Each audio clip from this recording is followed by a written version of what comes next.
예, 오늘은 국어 마가복음 더하기 그래서 마가복음에서의 예수 운동에 대한 이야기를 함께 나누겠습니다.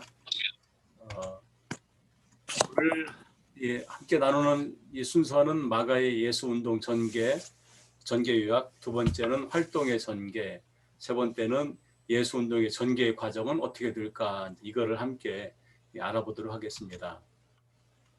첫 번째 68쪽입니다. 마가의 예수 운동 전개를 보면은 예수님은 마가는 예수님의 운동을 4개의 단계로 나누고 있습니다. 우리가 이거를 자세히 살펴보면은 성경에 이렇게 좀 분류가 되어 있습니다. 1단계는 주로 활동적인 광야였고 이때는 세리원을 따르는 사람들이 훨씬 많은 시대였는데 2단계로 가면은 예수님이 갈릴리 마을 회당 그리고 갈릴리 마을과 회당에서 주로 활동하시고 이때에 예수님과 함께하는 사람들은 주로 이 토주를 점유한 농민들, 그러니까 중산층 이상의 사람들이 예수님 활동에 주로 참여를 하게 됩니다. 세 번째 3단계는 3장부터 9장에 나오는데 이때는 예수님이 갈릴리 호숫가로 이제 그 활동의 단계를 이제 바꿔갑니다. 활동의 장소를 바꿔갑니다. 이때 예수님과 함께 활동한 사람들은 오클로스라는 계층입니다. 앞으로 이제 다음에 오클로스에서 우리가 함께 나누겠는데요. 그리고 이제 마지막 4단계에 가서는 예수님이 예루살렘 성전에서 활동을 하시는데 이때 예루살렘에 모인 사람들이 주로 예수님의 활동에 함께하는 사람들입니다. 그런데 이때 예루살렘에 모인 사람들 가운데 상당수는 오클로스 계층의 사람들, 즉 예수님과 함께 갈릴리에서 있던 사람들이 이때 예루살렘으로 예수님과 함께 같이 와서 예수님 활동에 참여하는 그런 사람들이 줄을 이루게 되었습니다.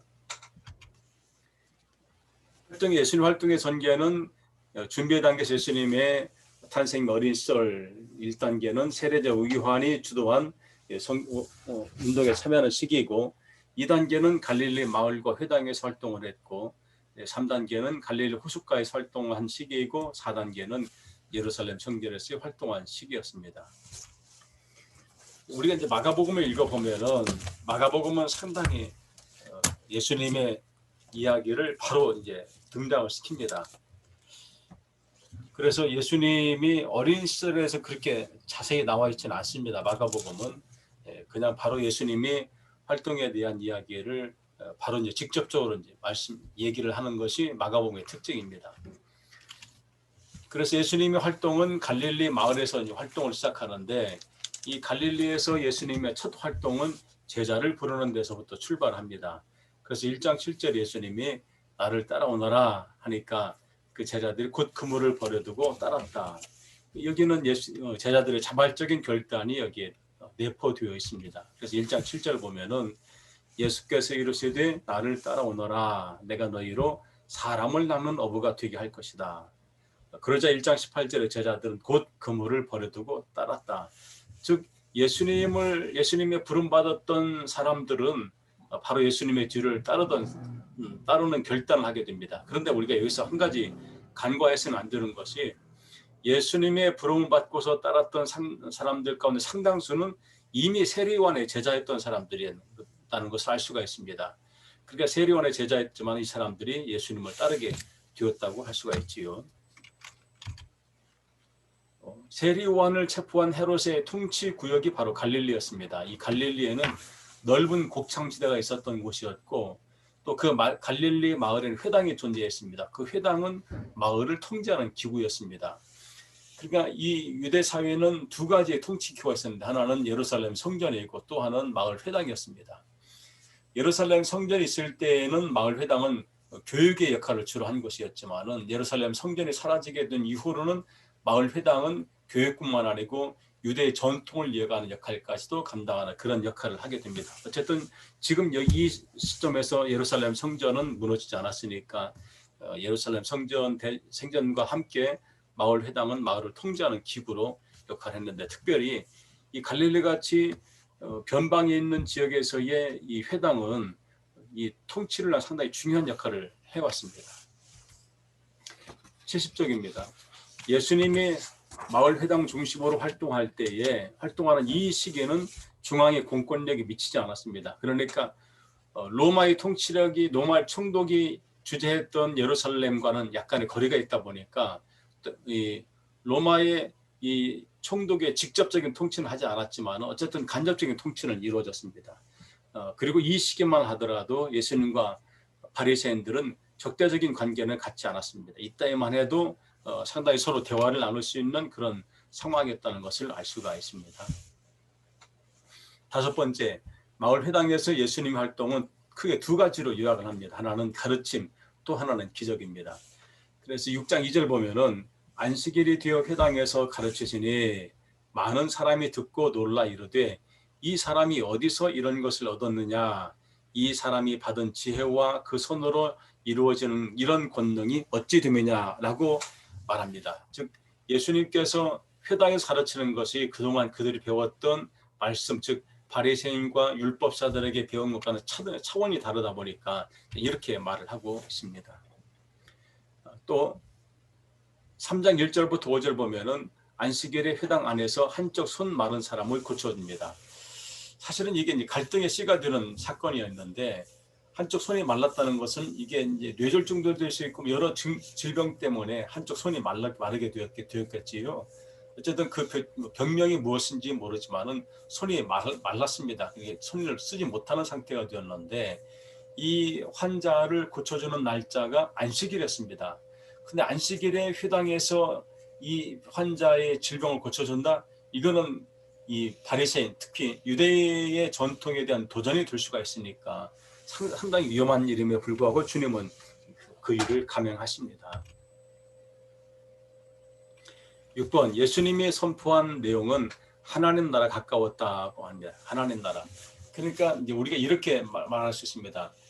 예수님의 하나님 나라 운동, 그것을 줄여서 예수 운동이라고 합니다. 왜냐하면 예수님의 모든 활동은 하나님 나라와 연관이 되어 있기 때문에 그렇습니다. 그래서 예수님이 하나님 나라 가까웠다라고 할 때의 그 의미는 무엇이냐? 첫 번째는 하나님의 심판이 가까웠다. 그러니까 우리가 회개하라. 이유는 뭐냐면은 하나님의 심판의 날짜가 가까웠다. 두 번째는 악한 사람은 하나님의 심판에서 벗어나지 못할 것이다. 그 악한 사람에 들어가는 사람들은 바로 누구냐면은 이 전통을 중시하는 사람들이 여기에 해당이 되는 사람들이었습니다. 세 번째, 모든 사람은 하나님의 오심을 예비해야 된다. 그러면서 엘리야의 메시지를 이제 소개합니다. 엘리야는 구약 시대부터 어떤 이야기를 들었냐면은 메시아가 오기 전에 등장하는 사람이 엘리야다 했는데 그 엘리야를 전해주는 이유는 뭐냐면 당신이 그 엘리야가 말하는 메시아인 것을 은연중에 드러내고 있는 거지요. 일곱 번째, 하나님 나라 선포는 하나님이 보낸 자만이 할 수 있는 일입니다. 그러니까 하나님 나라 선포자가 하나님이 보낸 사람임을 증명해야 됩니다. 그러니까 예수님이 하나님 나라를 좀 선포합니다. 그러면은 그분이 하나님이 보낸 사람이라는 것을 증명해야 되는데 그 증명의 방법이 무엇이냐면 바로 기적의 행위였다는 겁니다. 즉 예수님의 기적 행위는 자신을 하나님 나라의 선포자임을 공개적으로 증명하는 일이었습니다. 더군다나 그것도 안식일 날의 회당 안에서 이런 기적 행위는 아무나 할 수 있는 일이 아니었죠. 그래서 사람들이 이걸 보고 상당히 놀랍니다. 그런데 예수님은 그 기적을 체험한 이들에게 침묵할 것을 당부합니다. 왜 그럴까요? 지난 시간에 말씀드렸지만은 이유는 우선 마가복음 1장 44절을 보겠습니다. 거기 보니까 이르시되 삼가 아무에게 아무 말도 하지 말고 가서 내 몸을 제사장에게 보이고 내가 깨끗하게 되었으니 모세가 명한 것을 드려 그들에게 입증하라 라고 합니다. 그러니까 이 한생병 환자가 예수님으로부터 치료함을 받았는데 예수님은 그 치유받은 사실들을 가능한 한 말하지 않도록 당부합니다. 또 5장 43절에도 예수께서 이 일을 아무도 알지 못하게 하라고 그들을 많이 경계하시고 이 소녀는 야이로의 딸, 회당장 야이로의 딸을 말합니다. 야이로의 딸에게 먹을 것을 주라고 하십니다. 그러니까 회당장의 딸을 고쳐줬습니다. 이거는 상당히 획기적인 사건이 될 수 있는데 예수님은 그것조차도 말하지 않도록 당부합니다. 7장 36절에 예수께서 그들에게 경고하사 아무에게도 이르지 말라 하시되 경고하실수록 그들이 더욱 널리 전파하니 그렇게 예수님은 가능한 한 그들에게 이 말을 이 기적 사건을 체험한 것을 말하지 않기로 원했는데 이 사건을 경험한 사람들은 가만히 있을 수가 없지요. 그래서 더 많이 알리게 되는 반대급부적인 사건이 상황이 전개가 됩니다. 9번째, 어떤 이야기는 제자들만 이해시킵니다. 그런데도 예수님에 관한 소문은 계속해서 퍼져갑니다. 한번 볼까요?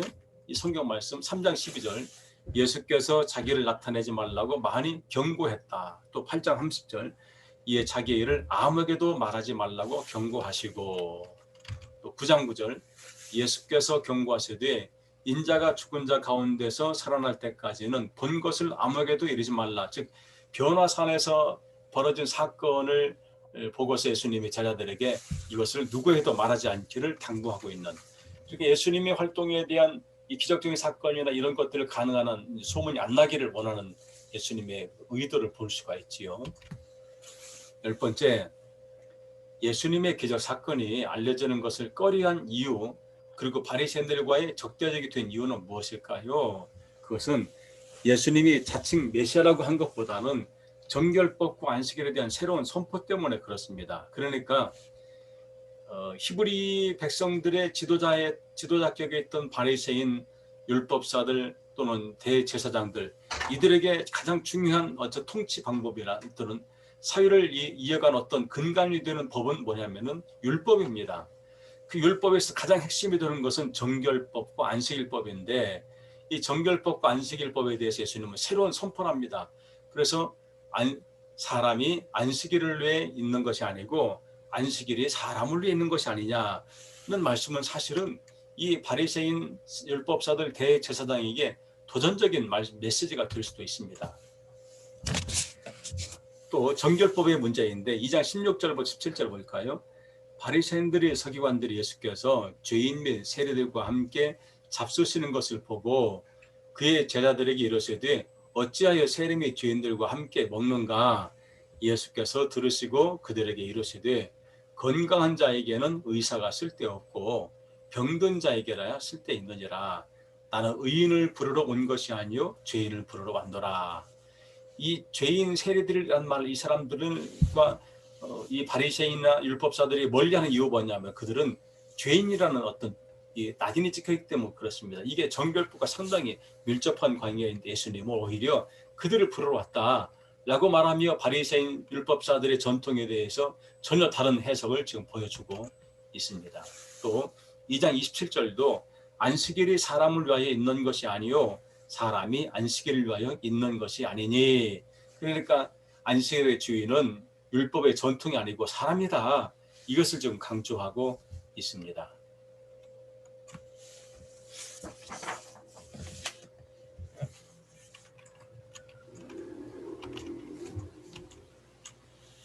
열 번째, 예수님의 기적 사건이 알려지는 것을 꺼려한 또 하나 이유는 예수님의 새로운 선포로 자극을 받은 바리새인들이 헤롯의 공권력과 결탁해서 예수님을 죽이기로 공모했기 때문에 그렇습니다. 그러니까 이제 이게 예수님 활동이 자꾸만 밖으로 알려지게 되면 누가 관심을 갖냐면 총독부, 로마 총독이 관심을 갖게 되겠지요. 그러면 예수님 활동에 제약을 갖게 됩니다. 그러니까 예수님이 가능한 이것을 피해가려고 했는데, 그런데 이 회당 안에 있는 이 바리새인 또는 율법사들이 헤롯의 그 총독, 로마 총독의 공권력과 이제 결탁을 하게 됩니다. 그러다 보니까 예수님이 큰 위기의식을 느끼게 되고, 그래서 이제는 여기서 더 이상 있지 않고 갈릴리로 나가시게 되는 그런 동기가 되는 겁니다. 그래서 3장 6절 보니까 바리새인들이 나가서 곧 헤롯 땅과 함께 어떻게 하여 예수를 죽일까 의논하니라. 즉 로마의 공권력과 이제 결탁하게 되는 바리새인들을 보게 되는 거지요. 한 번째, 그래서 회당이 더 이상 안전한 곳이 못 되자 예수님 일행은 호숫가로 떠나게 됩니다. 그러니까 지금까지는 마을 회당을 중심으로 활동하던 예수님이 이제는 회당을 떠나게 되죠. 왜? 이제 그 말은 바리새인이나 율법사들과 예수님의 관계가 이제는 더 이상 함께 할 수 없는 관계, 이제 적대적인 관계가 되었다는 것을 보여주고 있는 증거입니다. 두 번째, 갈릴리 호숫가입니다.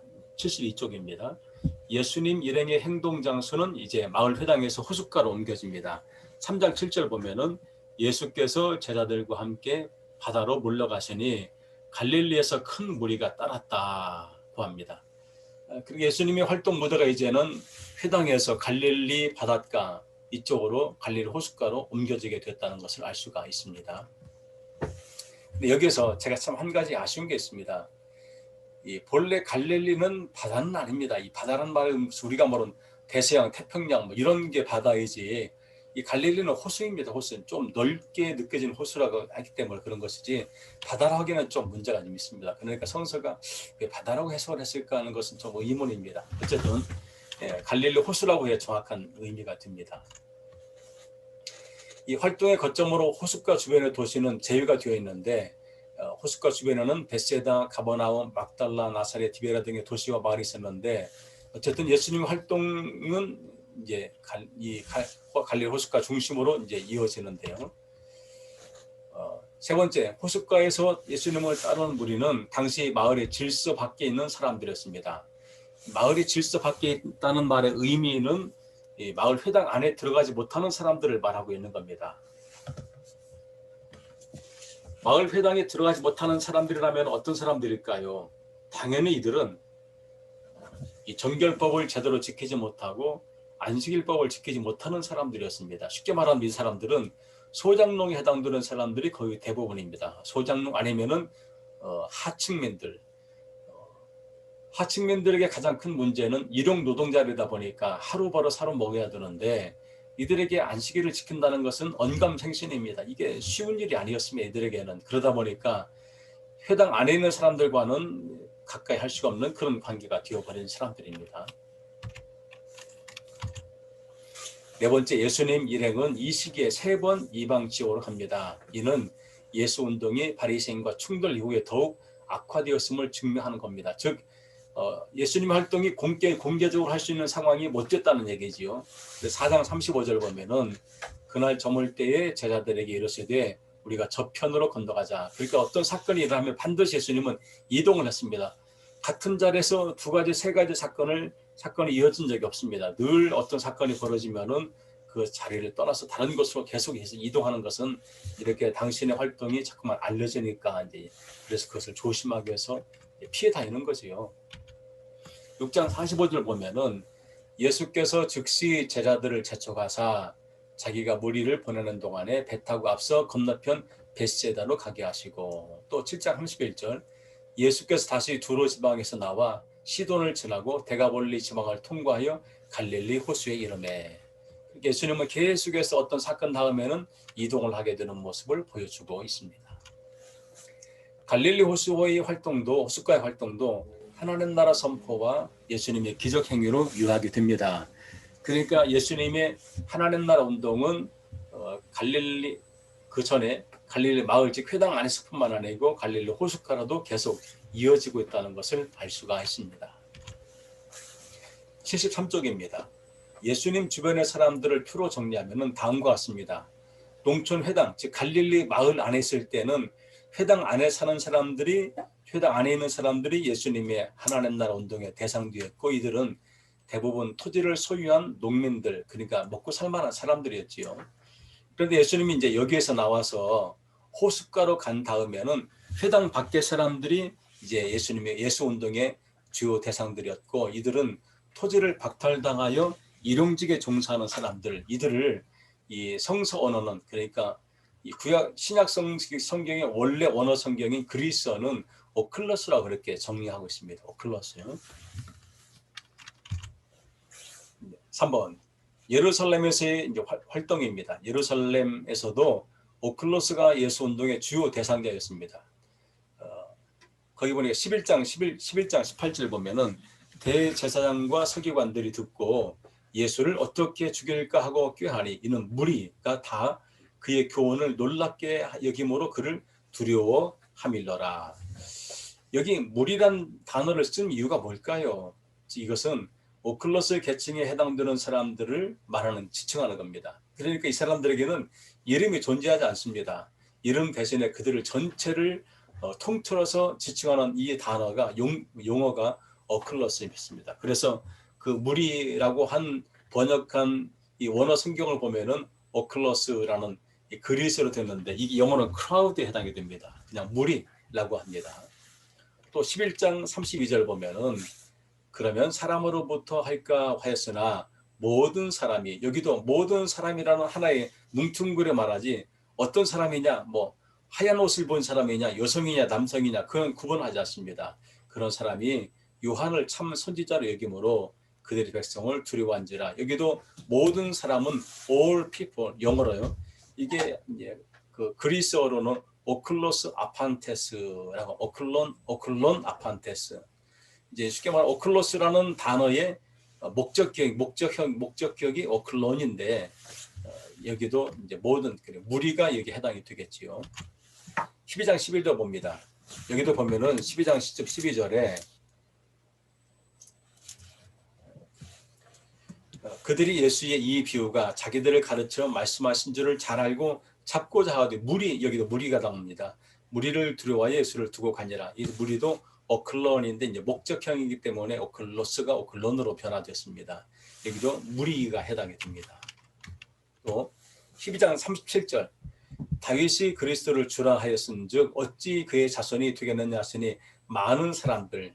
여기도 우리말로 많은 사람들이지만은 실제로 그리스어 성경은 폴루스 오클로스에서 많은 사람, 그레이트 크라우드, 많은 사람들이라고 오클로스 단어를 여기도 사용하고 있습니다. 즉 오클로스는 자기 이름을 굳이 말을 할 필요가 없을 정도의 하층민들이 모인 사람들, 무리들을 그렇게 말하고 있습니다.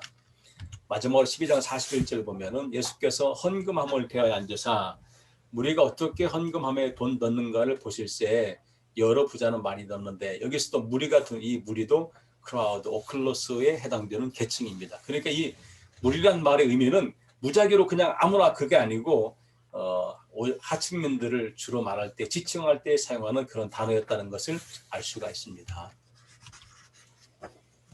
이번 예수님이 예루살렘으로 입성하는 시기는 6월절 절기 때인데 이때는 모든 유대인이 대규모로 예루살렘 성전에 모여드는 시기입니다. 그러니까 이 시기에 예수님이 예루살렘으로 들어가신 거지요. 그리고 이 사람들은 대부분 메시아의 오심을 기대하며 모여든 사람들입니다. 그러니까 이 히브리 사람들이 1년에 3차례씩 예루살렘 전에 성전에 모이는 것은 그들이 반드시 지켜야 하는 이 법이지만은 그러나 그 이면에는 이들이 메시아를 고대하고 기다리는 그런 신앙심도 그 안에 담겨져 있다는 것을 알 수가 있습니다.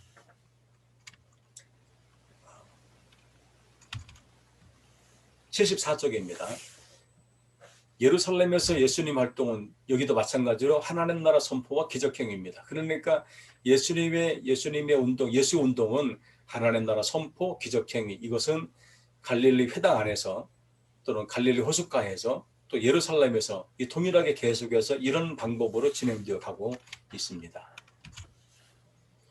예루살렘에서의 활동기인데 예수님이 예루살렘에서는 다른 어느 곳에서보다 더 적극적으로 활동을 합니다. 그러니까 갈릴리 마을까지는 당신의 활동에 대해서 가능한 감추고 드러내지 않기를 바라는데 예루살렘에서는 당신의 활동을 더욱더 알리고 나타내려고 애썼습니다.